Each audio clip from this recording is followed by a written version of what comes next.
como las dos demás ciencias, la sociología, la antropología, la política, la geografía, el derecho, ya no son capaces de contestar solas las preguntas, las cuestiones, los retos que la sociedad contemporánea nos propone.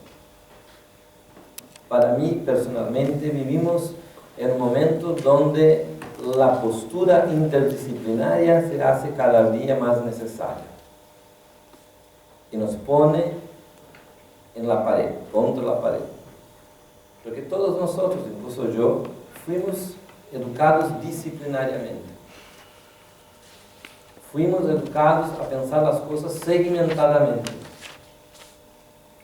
Y más bien, para que podamos ofrecer respuestas que puedan transformar nuestra sociedad, necesitamos ampliar los campos de diálogo. Ampliar los campos de intercambio. Es necesario que pasemos a reconocer el otro como un sujeto que tiene algo a decirme, no para complementarme, pero que puede estar posicionado a mi altura, en mi nivel, y por tanto tenemos igualmente cosas a decir y a aprender, a enseñar, a trocar, ¿no? Entonces el seminario que me propusieron, un seminario que se llama Seminario de Psicología Política, cuyo tema es movimientos sociales, participación política y políticas públicas, me alegra porque es así que nace la psicología política en el siglo XIX. La psicología política no nace como una subrama de la psicología, mucho menos como una subrama de la psicología social. La psicología política nace efectivamente desde los textos históricos, se puede observar más bien, porque la política naciente descubre que no tiene cómo contestar a todas las preguntas que se proponen desde una visión institucional, donde no se reconoce el sujeto. Y los padres, digamos así, me gusta mucho esa historia de padres y madres fundadores, pero los padres, los primeros a trabajar con la política, en cuanto a una ciencia que están haciendo en fines del XIX, buscan en la también naciente psicología social, psicología de las multitudes, psicología colectiva, psicología de las masas, en esas cuatro perspectivas de pensar lo que Wundt llamó de psicología de los pueblos, los recursos para pensar el papel del sujeto en la colectividad, en el desarrollo de los pueblos. De esta invitación de la política hacia estas psicologías surge lo que autónomamente se debería llamar psicología política. No se está tratando aquí de una psicología con compromiso político, ni con compromiso social. Mucha gente va a decir que no necesita se hablar. En Brasil hay compañeros ahí que dicen que no hay necesidad de hablar en psicología política porque eso sería un labor de la propia psicología. Bueno, no estoy de acuerdo con eso, porque eso es un labor de un ciudadano, de estar comprometido socialmente, estar comprometido políticamente con las cosas de su tierra, de su patria, de su nación, de su ciudad. A mí me demanda la sociedad estar comprometido con su desarrollo.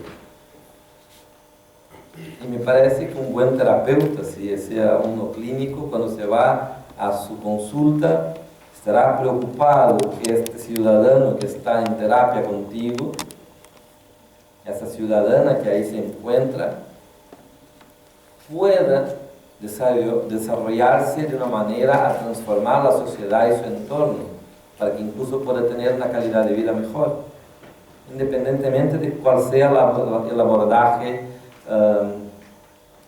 psicológico que utilice en la consulta. Esto es compromiso social. También se lo hace en psicología comunitaria, en psicología social, pero se hace en derecho, en sociología, en enfermería, en medicina, ¿no? Todos somos llamados a desarrollar nuestra sociedad y comprometernos, pero eso, compromiso no hace de un campo específico de conocimiento, una desnecesidad o es una complementación. Es decir, la psicología política tiene una función y un papel: estudiar los fenómenos políticos, colectivos, desde una perspectiva relacional entre el individuo y colectivo, cómo que ese se construyen mutuamente en el campo de la política como tal.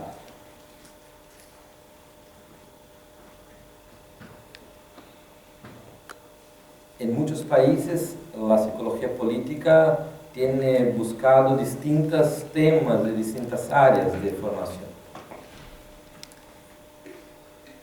Algunos autores que podrían se decir como, y de hecho han dicho, ¿no? Como padres o como primeros a poner el tema psi y política juntos, por ejemplo, algunos van a decir que sería Sócrates, seguido de Platón con la República. Para otros sería Maquiavelo, en 1500 con el libro El Príncipe, tan preocupado con esa relación entre el público y el ciudadano que ocupa un espacio de poder y la relación de este con los ciudadanos que controlan. Este año cumple 500 años la obra de Maquiavelo. Pero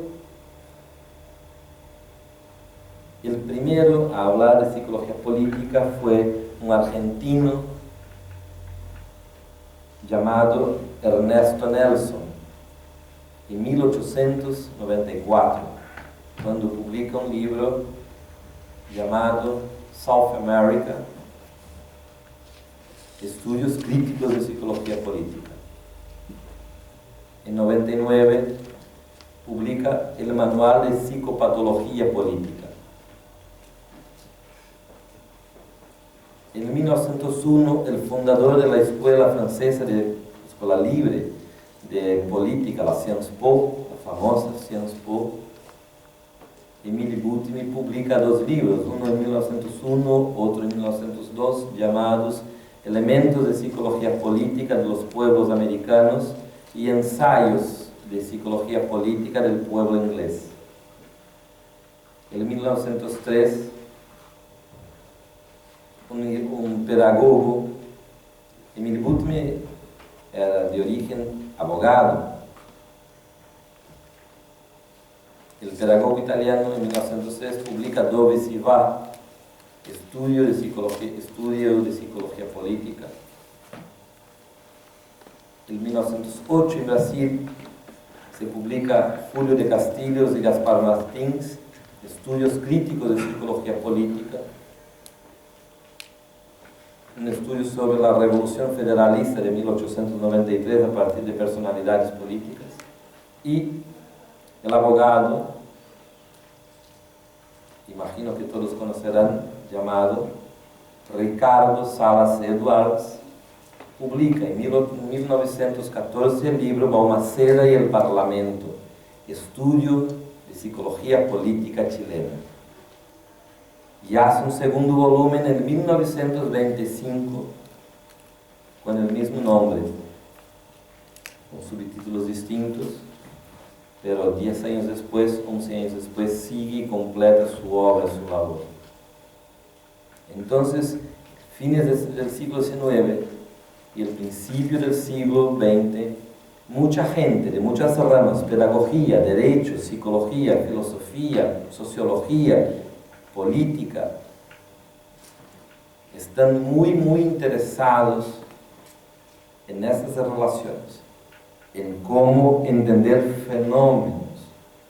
Francia, sobre todo, será, digamos, inicialmente un paraíso de la psicología política, sobre todo porque el siglo XIX es un siglo de muchas tensiones sociales. Y sobre todo los que están en las tendencias liberales de la educación miran hacia Inglaterra buscando tranquilidad, envidiando la tranquilidad del siglo vivida en Inglaterra.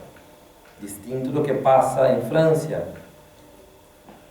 Revoluciones, restauración, derrumbe de regímenes, la guerra con Alemania, la Comuna de París y tantas otras cosas que van dejando con que la ciudad y el país viva una constante tensión.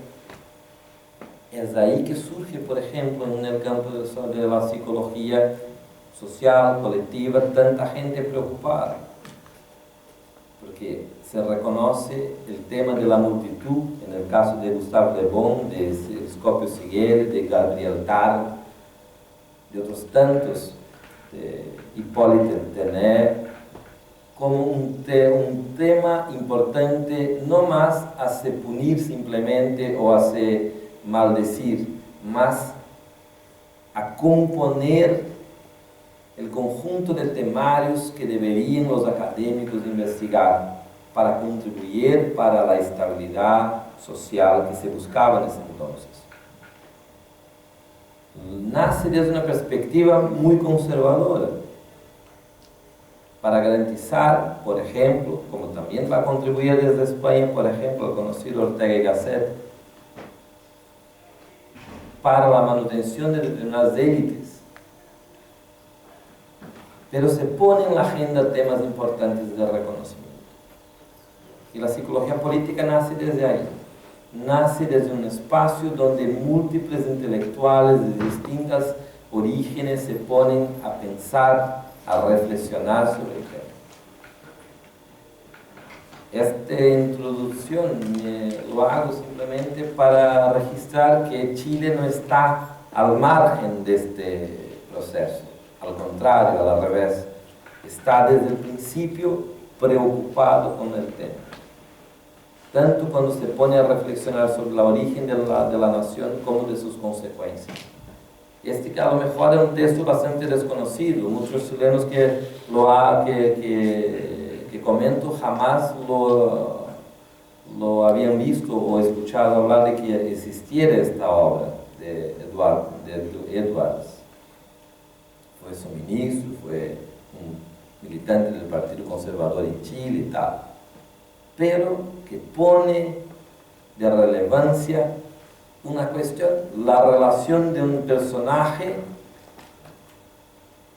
Balmaceda, con el conjunto del Parlamento. Balmaceda en cuanto presidente, pero también en cuanto persona. Pone en el marco de las cosas así que se deben estudiar, los procesos sociales de las luchas políticas que se establecen en el país, como un tema a ser entendido desde la historia, desde las emociones, desde las relaciones sociales, desde las relaciones políticas que se puede establecer. El año que viene ese texto cumplirá su primer volumen 100 años y merecería la pena que la gente en Chile lo rescatara, lo estudiara, que fuera para hacer la crítica, que fuera para hacer alabanzas, pero que lo rescatara, porque es un texto histórico importante, me lo parece. Y así queremos empezar. ¿Qué sociedad queremos? ¿Qué sociedad nos proponemos? Cuando hablamos de movimientos sociales,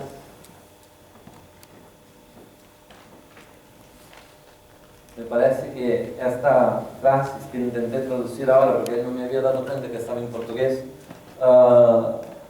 de este sociólogo que me gusta, que es Björn Stomtka, una sociedad que reprime, bloquea, no sé si está bien traducido, bloquea, ¿se entiende? Sí, sí.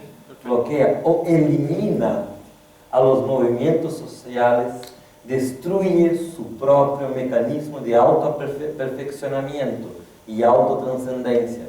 Ella se torna una sociedad pasiva, de personas ignorantes, indiferentes e impotentes, a las cuales no es dado ninguna oportunidad de cuidar de su propio destino y que, por consiguiente, dejarán de cuidar de todo lo demás. La única perspectiva de una tal sociedad es la estagnación y la decadencia. Hacer de cuenta que la política no atraviesa nuestras vidas me parece, por lo mínimo ingenuo, a lo mejor hipócrita. La política está ahí y nosotros, como hombres y mujeres públicas que ejercemos funciones públicas, debemos tomar de nuestras manos esta labor de hacerlo bien.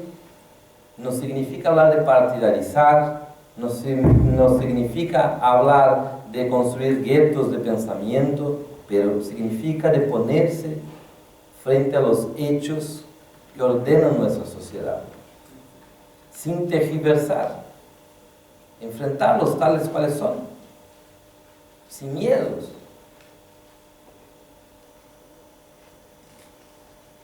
Vivimos, y pongo abro esta presentación con estas frases, porque nosotros hoy día vivimos un proceso mundial de criminalización de los movimientos sociales y de la participación ciudadana.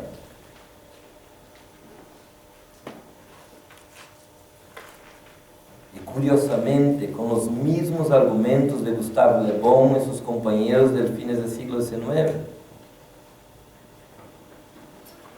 Argumentos elitistas, argumentos que están fundados en prejuicios y estereotipos, en procesos de deslegitimación de la capacidad de la otra y del otro, y que garantizan apenas intereses privados, particulares, y que mediocriza la sociedad. Como di Stonka, contribuyen para una sociedad en que la estagnación y la democracia no tienen espacio.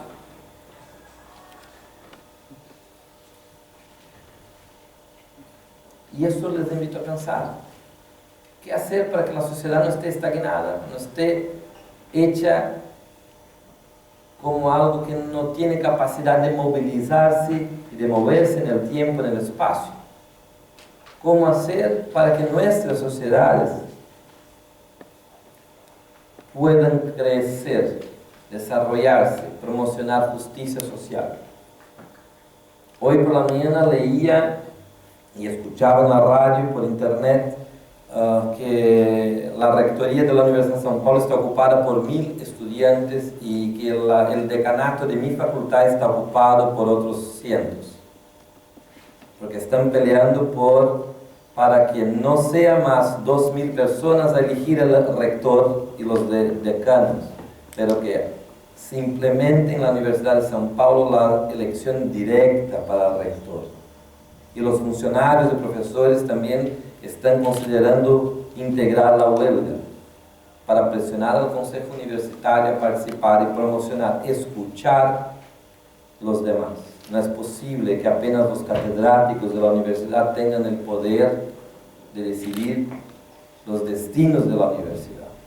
Si la universidad ella se hace desde la democracia, tenemos que poner instrumentos, sean cual sean, que democraticen el proceso político decisorio, de negociación, de tomas de posición de una institución que está hecha para servir al pueblo. Por tanto, ¿cómo pensar movimientos sociales? Hay toda una movilización y hay apoyo en la sociedad para que cambie. Hoy por hoy, nosotros en Brasil tenemos instrumentos para derrumbar el presidente de la República y no tenemos para derrumbar nuestro rector. Ni mi decano, ni mi jefe de departamento. Y de hecho ya derrumbamos un presidente. Y se intentó derrubar otros más. Pero no se trata de hacer la promoción de la desorden. Se trata de exigir instrumentos de control social. Y movimientos sociales son espacios de control social necesarios a la sociedad, que sirven a la sociedad, que permiten a la sociedad permanentemente repensarse, recontractualizarse. Movimientos sociales, de hecho, abren a lo público las macelas, no sé si esa palabra se entiende, la pequeñez muchas veces que los contratos sociales que firmamos en nuestras sociedades generan, las desigualdades.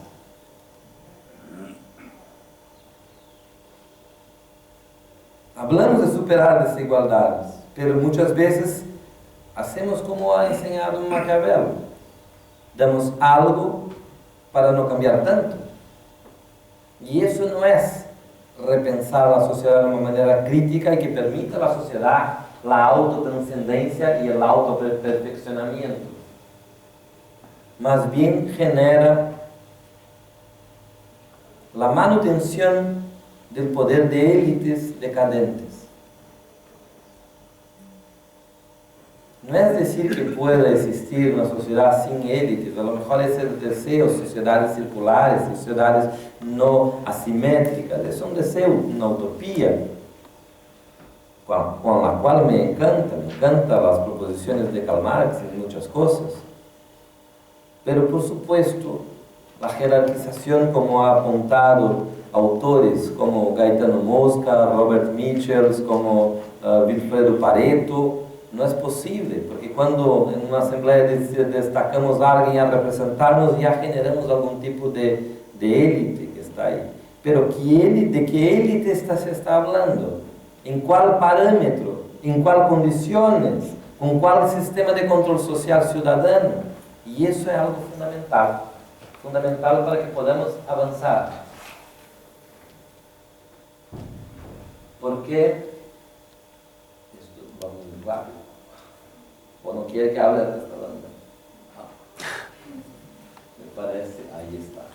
Que necesitamos pensar un poco sobre los parámetros meta-ideológicos de las culturas políticas. Hablar de ideología no puede ser un pecado. Y si lo es, que se confesen, pero no dejen de hablar y pensar. Nosotros tenemos naturalizadas las relaciones sociales. Por eso que se puede pensar y mantener determinadas argumentaciones de nuevecentistas. Nosotros estamos acostumbrados a naturalizar la armonía social, no armónica, está mal escrito, la armonía social y el rechazo a la patología, el rechazo y la patologización del conflicto. Parece que hablar de conflicto es un pecado,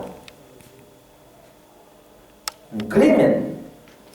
La sociedad tiene que estar armónica, estable. Movimientos sociales solo vienen para hacer bagunza, no sé cómo traducir bagunza, baderna, para desestructurar.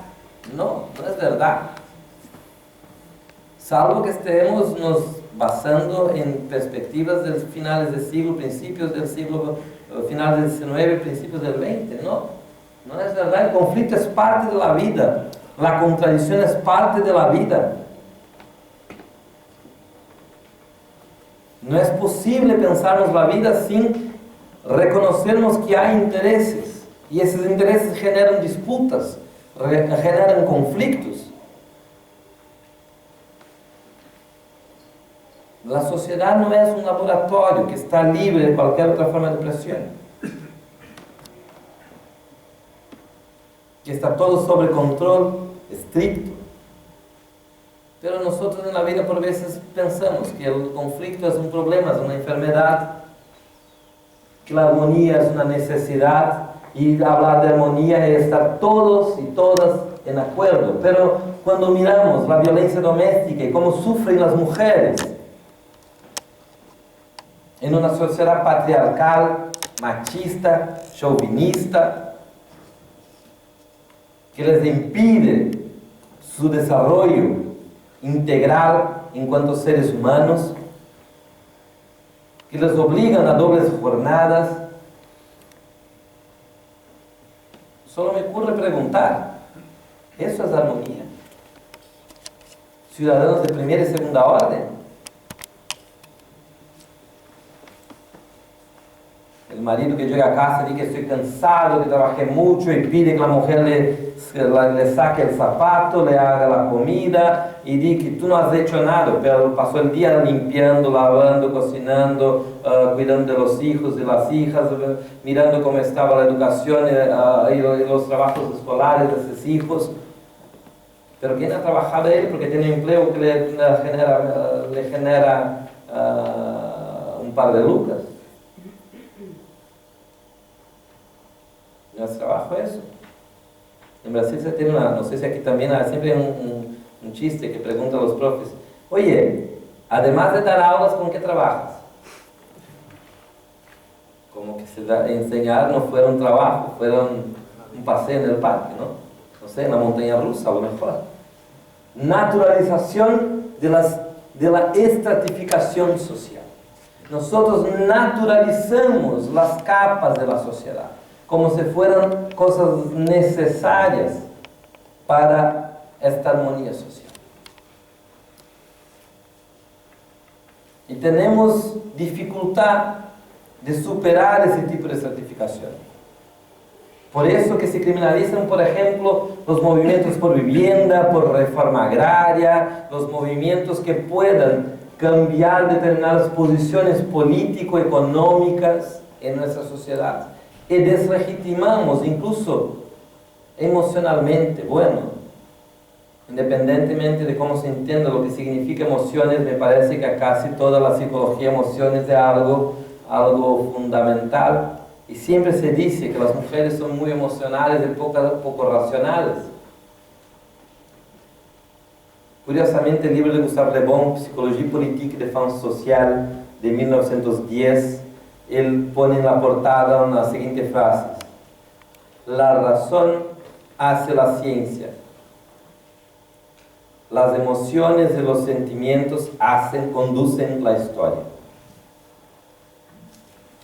Muy curioso eso,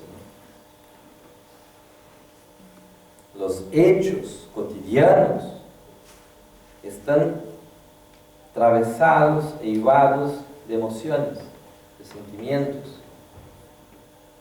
Y la razón muchas veces está ordenada por sentimientos y emociones que nosotros generamos, desde las actitudes, de las creencias, de los valores.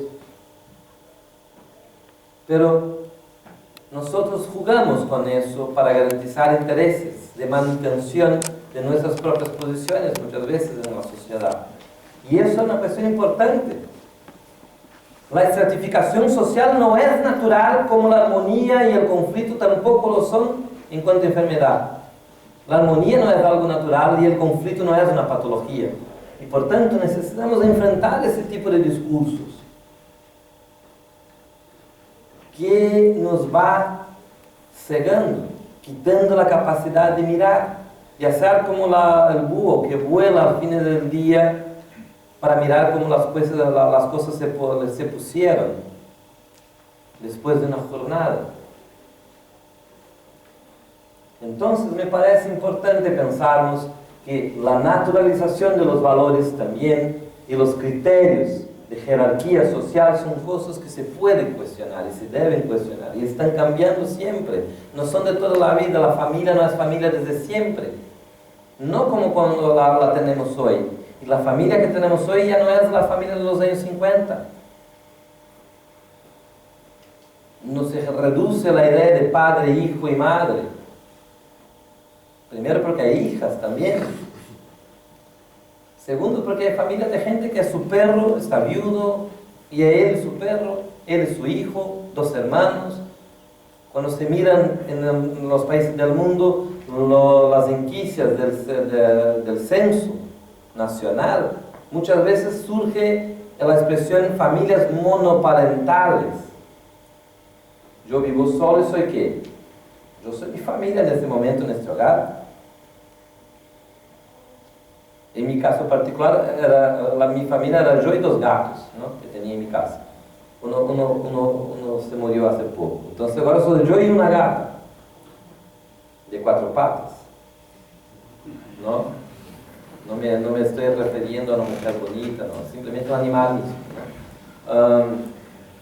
Y eso me parece interesante. ¿De qué manera nos replanteamos la teoría, la epistemología, la metodología? ¿De qué manera nos ubicamos en cuanto seres que desean reflexionar sobre esas cuestiones? Pero antes de todo necesitamos reposicionarnos a nosotros mismos. La naturalización de la desigualdad. ¿Cuántas veces se escucha, bueno, ¿cómo vamos a tratar a todo el mundo igual si ni los dedos de la mano son iguales?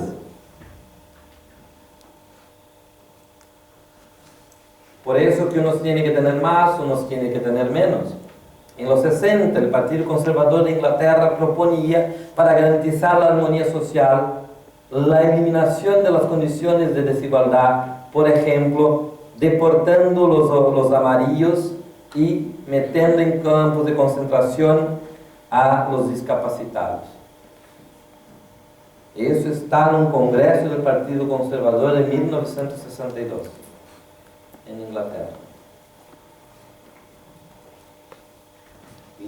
Higienismo puro, tan malo cuanto lo que ha hecho Hitler, en mi posición. Naturalización de la legitimidad de las autoridades, falacias ad baculum, ya se enseñaba en una filosofía clásica cuando se habla de silogismos, ¿no? ¿Cuántas veces en Brasil todavía hay una legislación que se está por eliminar, que yo como autoridad puedo mandar a la cárcel uno por desacato? No sé si aquí en Chile hay una igual.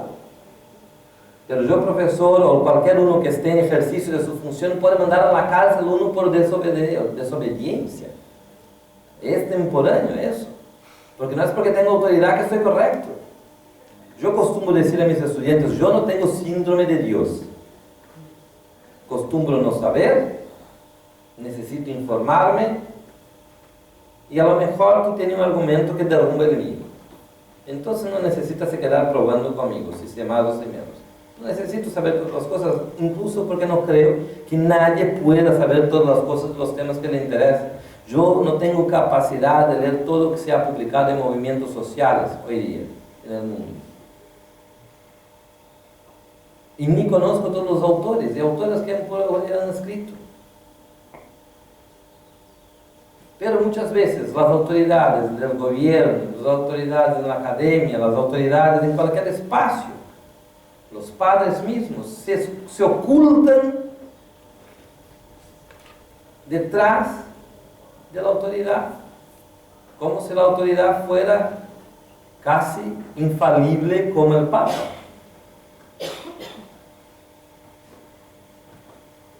Y eso sirve ideológicamente a una determinada transmisión de posturas sociales que sirven a determinadas élites que están en el poder. Y nosotros tenemos que enfrentar ese tipo de cosas. Naturalización de la reciprocidad en las relaciones sociales. Parece que para relacionarnos hay que haber un trueque siempre. Yo te doy algo, tú me das algo. No es así. Más bien, si quieran, ya acabé del Papa en el anterior, diré como San Francisco, ¿no? Tengo de gratis. No tengo que recibir algo de ti en troca de lo que te puedo hacer.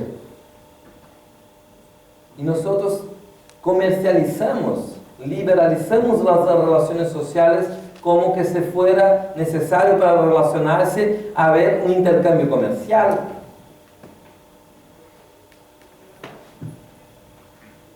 Y el afecto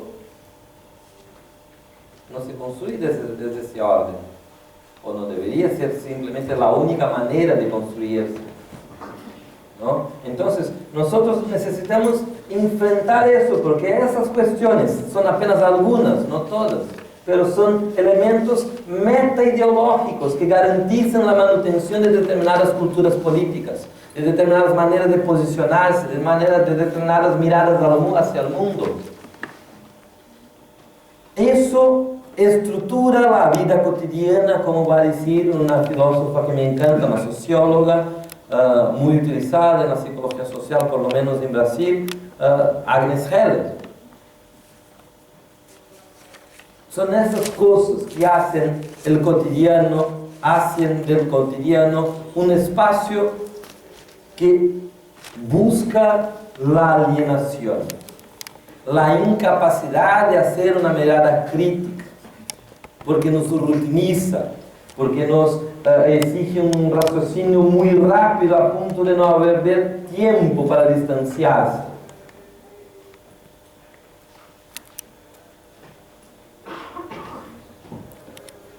Hay una canción de Chico Buarque, de Holanda, que dice así: todo el día ella hace siempre todo igual. Me sacode, ¿cómo se llama eso? Cuando uno coge uno por los hombros, por la espalda y lo hace así. ¿Ah? ¿Sacude o arremesa? Sacude. Ella me sacude a las 6 horas de la mañana, me sonríe una sonrisa puntual y me besa con la boca de menta, de menta poleo o algo así. Siempre. Me espera en el portón, me sirve la comida tal, siempre igual. Y este tipo en la canción ya no soporta más. Porque llegó a una crisis, efectivamente. O sea, el cotidiano le agobia, le quita el aire. Muchas veces el cotidiano hace eso. O nos adaptamos y nos acomodamos y naturalizamos esos procesos, o lo enfrentamos, o promocionamos la ruptura de la vida cotidiana. Y para eso necesitamos un proceso de reflexividad, un proceso de distanciamiento de uno para que pueda mirar a sí propio y su entorno.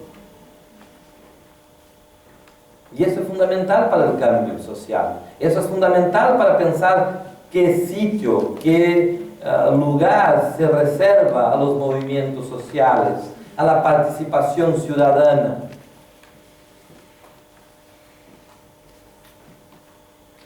Aquellos que protestan porque no están incorporados en ese sistema social que tenemos contractualizado, ¿no? Entonces, esos elementos meta-ideológicos que transcenden simplemente el discurso, la discursividad, las bases de la ideología, pero que estructuran la vida social, son necesariamente elementos a ser mirados con atención por nosotras y nosotros para restablecemos la cultura política, hacemos nuevas bases de culturales para que nuestras sociedades puedan avanzar, ir para adelante.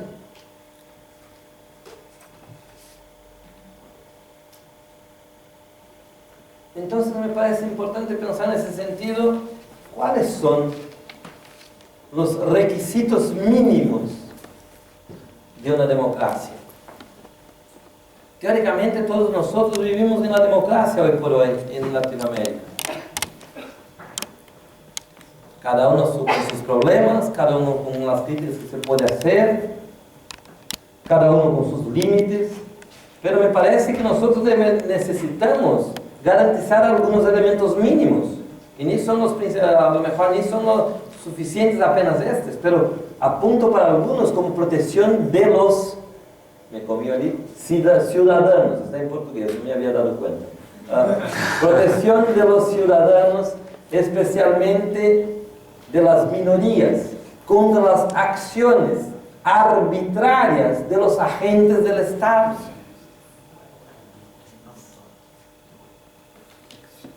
Arbitrarias, porque se ocultan detrás de la naturalidad de la legitimación de la autoridad. Se ocultan cobardemente. Y nosotros y nosotras necesitamos aprender a pensar adecuadamente para que eso cambie. Necesitamos aprender a refletir sobre eso, porque muchas veces lo que está justificado, incluso racionalmente, no necesariamente está correcto. Lo que es legal no necesariamente es legítimo. Y es un tema importante.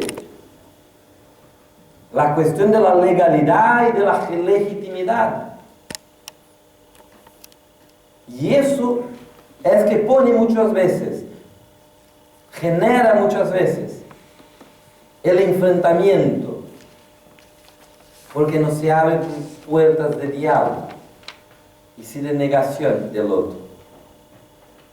La política se convierte en sinónimo de policía y no de diálogo, de logos, de razón, de palabra. Y la política que primero cuadra para después preguntar no es la política de que se está hablando aquí. Pero a lo mejor es la política que más conocemos en el cotidiano.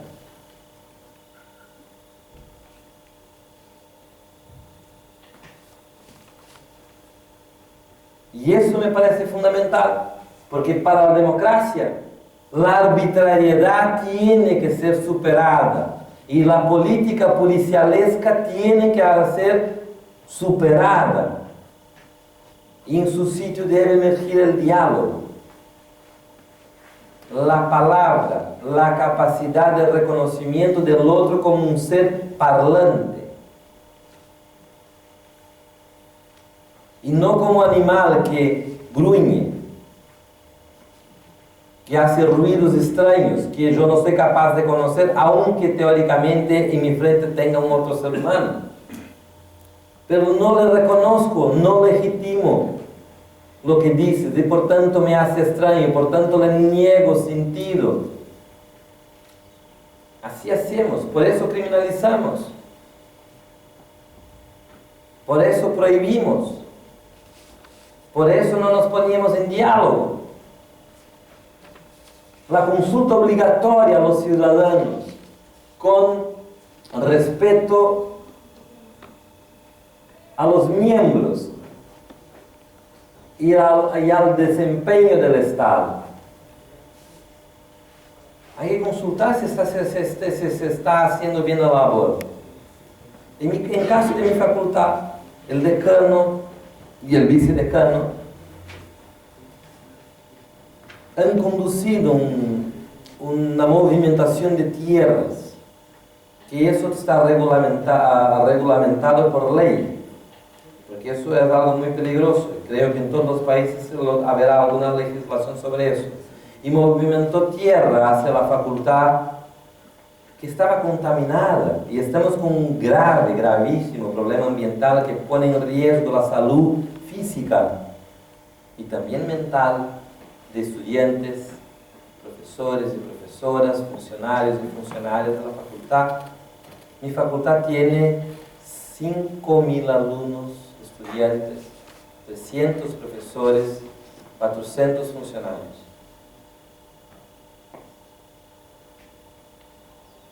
No se puede permitir que uno siga ahí.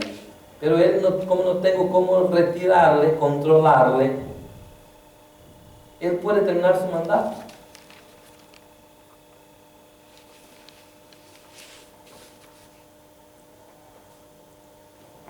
¿Y qué hace los movimientos que están movilizando? Por ejemplo, mi facultad está en huelga hace un mes, desde que nos enteramos de todo lo que estaba pasando. Todos los profesores, o casi todos, están parados, salvo 2 o 3 que le apoyan todavía. Todos los estudiantes pararon las aulas, las clases.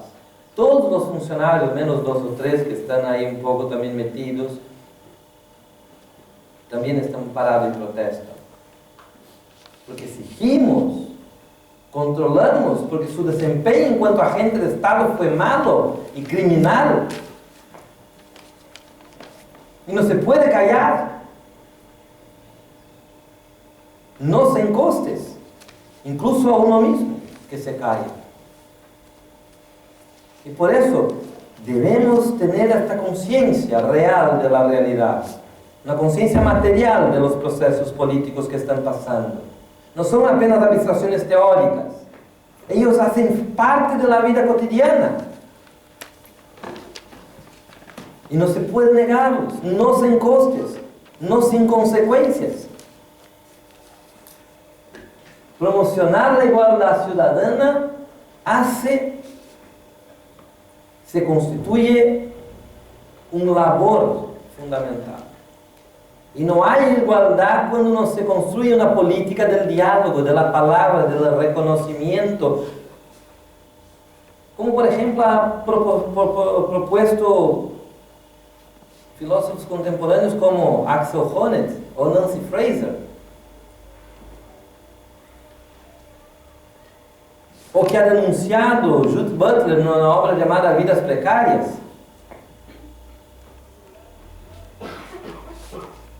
No hay igualdad si no promocionamos en cierta medida lo que Agnes Heller va a llamar de revolución de la vida cotidiana, de ruptura de esos procesos meta-ideológicos de la cultura política. ¿Hay el riesgo de generar otras formas de dominación, de dominancia social? Sí, lo hay. Pero para eso está el control ciudadano y la formación política de los ciudadanos. Sin eso no se podrá controlar para que otras maneras de dictaminar obligaciones que excluyen, que promocionan la desigualdad, generen, que impiden una real situación de igualdad, ¿no? La amplia ciudadanía, es decir, ciudadanía no se reduce a las convocatorias electorales, al uso del voto. Muchas veces confundimos. Ahora vosotros en Chile están en periodo de elecciones en la federación, estoy mirando los carteles por ahí en los centros estudiantiles, pero también para la presidencia de la República.